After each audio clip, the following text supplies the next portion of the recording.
오늘은 우리가 매일 먹는 식품 중에서 염증을 일으키고 당뇨병까지 악화시킬 수 있는 위험한 음식들에 대해 알아보려고 합니다. 현대인들의 식단에는 발암물질이 함유된 식품들이 넘쳐나고 있습니다. 이런 잘못된 식습관이 우리 건강에 치명적인 영향을 미칠 수 있다는 사실 알고 계시죠? 이 영상을 끝까지 시청하시면 어떤 음식이 암과 당뇨에 치명적인지, 그리고 어떤 음식을 먹어야 하는지까지 알아보도록 하겠습니다. 지금 바로 시작합니다. 여러분 안녕하세요. KK 건강입니다. 우리가 식품을 통해 발암물질을 섭취하게 되면 면역체계가 이를 감지하고 염증 반응을 일으키게 됩니다.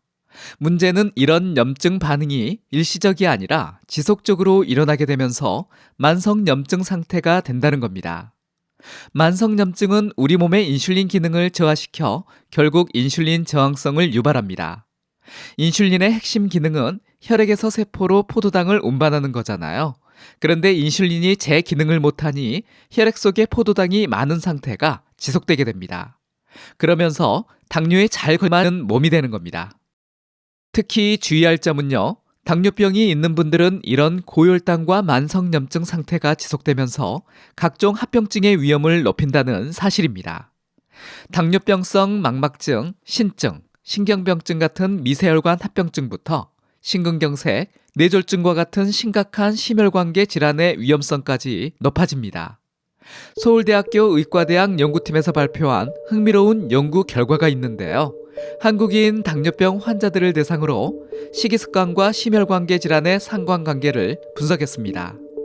그 결과 평소 육류와 가공식품 위주의 고염증 식단을 하던 환자군에서 심혈관 질환 발병률이 그렇지 않은 실험군에 비해 약 2.7배나 높게 나타났습니다. 이처럼 우리가 무심코 먹는 음식들이 만성염증을 일으킵니다. 그러다 보니 당뇨병은 물론 심각한 합병증까지 부를 수 있다는 점, 한 번 더 깊이 새겨볼 필요가 있습니다. 당장 맛있고 편하다고 발암물질 가득한 식품만 찾으면 안 되겠죠. 건강에 엄청난 대가를 치를 수 있으니까요. 어떤 식품이 위험하고 어떻게 건강한 식단을 짜야 할지 지금부터 하나하나 짚어보도록 하겠습니다. 그럼 우리 일상에서 쉽게 접할 수 있는 발암물질 함유 식품에는 어떤 것들이 있을까요? 바베큐 파티의 주인공이죠. 바로 우리가 너무나 좋아하는 육류입니다. 고기를 불에 직접 구울 때 우리는 종종 눈앞의 식욕에 푹 빠지게 되죠. 그런데 굽는 온도나 시간 가늠은 잃곤 합니다. 특히 고기 표면이 탄화되도록 오래 굽기도 하는데요.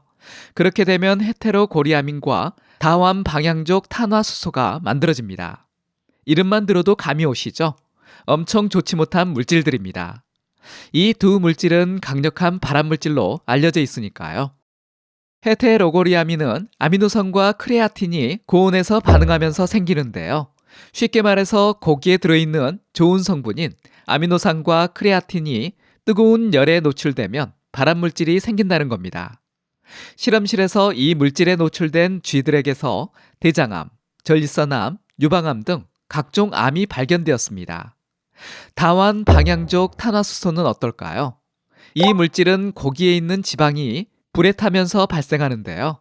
폐암과 피부암을 유발할 수 있다고 알려져 있습니다. 이런 발암물질을 덜 만들기 위해서는 맛있는 육즙을 즐기되 너무 태우진 말아야겠죠. 두 번째 주의식품은 훈제 가공육입니다. 베이컨, 소고기, 햄 같은 음식들인데요. 훈제란 연기로 식품을 건조, 가열, 풍미를 더하는 과정인데, 이때 나오는 연기에 의해 벤조피렌을 포함한 다환 방향족 탄화수소가 발생합니다. 벤조피렌은 세포 DNA에 결합해서 돌연변이를 일으킵니다. 위암과 대장암 발병률을 높이는 것으로 알려져 있는데요. 훈제의 향과 식감에 매료되기 쉽지만 너무 자주 먹다 보면 몸속에 발암물질이 슬며시 쌓일 수 있으니까요. 주의가 필요합니다. 마지막으로 곰팡이가 핀 땅콩이나 곡물에 대해 알아볼까요? 견과류의 아폴라톡신 많이들 들어보셨죠? 이 아폴라톡신은 곰팡이에서 생성되는 2급 발암물질인데요. 주로 간암을 일으키는 것으로 알려져 있습니다. 아폴라톡신에 오염된 땅콩을 먹은 쥐 실험에서는 유전자 손상과 간세포 파괴가 관찰되었습니다. 이 곰팡이는 습하고 더운 곳에서 잘 자라기 때문에 수확한 곡물을 건조하고 서늘한 곳에 보관하는 게 감염을 막는 지름길이에요. 조금이라도 곰팡이가 보인다면 그 부분만 제거하는 게 아니라 그냥 버리는 게 좋습니다. 지금까지 우리 건강을 위협하는 발암물질에 대해 많이 이야기했는데요. 이제는 좀 더 긍정적인 얘기를 해볼까요? 당뇨병 예방과 관리에 도움이 되는 항암 식품들도 많거든요. 제가 가장 먼저 추천하고 싶은 식품은 브로콜리입니다. 브로콜리에는 설포라판이라는 물질이 풍부한데 이 성분은 강력한 항암 및 항염 작용을 하는 것으로 알려져 있어요. 그뿐만 아니죠.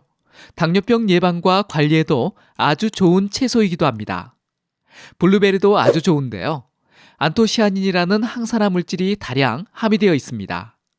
안토시아닌은 강력한 항산화 물질인데요. 세포를 산화 스트레스로부터 보호하는 역할을 합니다. 당뇨병 환자들은 만성적인 고혈당으로 인해 췌장의 베타세포가 손상되기 쉬운데요. 블루베리의 안토시아닌이 이런 산화적 손상을 막아줍니다. 마지막으로 귀리. 귀리에는 베타글루칸이라는 수용성 식이섬유가 풍부해요. 베타글루칸은 장내에서 겔 형태로 변해 포도당 흡수를 느리게 하고 인슐린 감수성을 높여줍니다.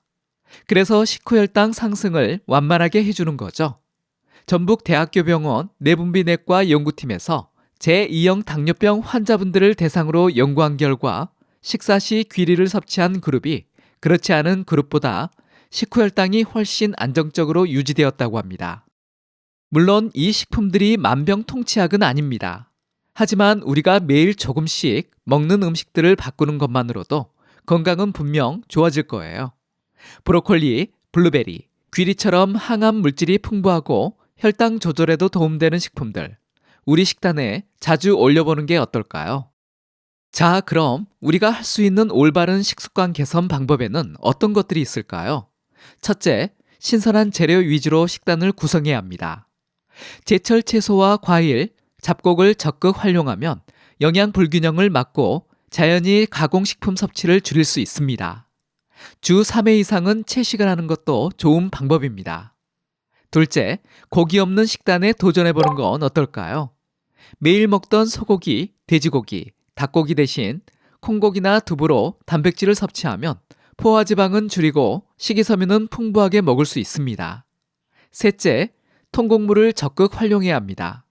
현미밥, 보리밥 같은 통곡물에는 식이섬유, 비타민 B군, 무기질이 풍부해 장 건강에 도움을 줍니다. 또 섭취 시 포만감이 오래갑니다. 그러다 보니 과식을 예방하는 효과도 있습니다. 식빵보다는 통밀빵, 과자보다는 너트리로 간식을 대신해야 합니다. 물론 이 모든 것을 단번에 바꾸라는 말은 아닙니다. 절대 하루아침에 식습관이 바뀌지 않으니까요. 조금씩 천천히 바꿔나가는 것이 중요합니다. 오늘은 우리 건강을 위협하는 발암물질과 당뇨병에 대해 알아봤습니다. 우리가 즐겨 먹는 육류, 가공식품 속에 어떤 발암물질들이 숨어 있는지, 그것들이 우리 몸에서 어떤 악영향을 미치는지 다들 아셨죠? 과도한 온도로 조리하거나 부적절하게 보관하면 발암물질 생성이 과속화된다는 사실 기억해 주세요. 당뇨가 있으신 분들은 더더욱 주의가 필요합니다. 발암물질 노출이 당뇨 합병증 위험마저 키우니까요. 걱정 마세요. 작은 식습관의 변화로 우리는 발암물질 섭취를 크게 줄일 수 있답니다.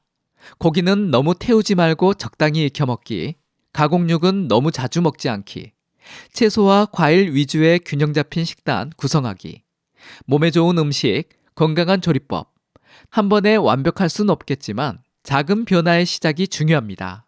지금까지 KK 건강이었습니다. 감사합니다. 이번 영상이 도움이 되셨다면 다른 분들에게도 공유해 주시고요. 구독하기, 좋아요 눌러주세요. 감사합니다.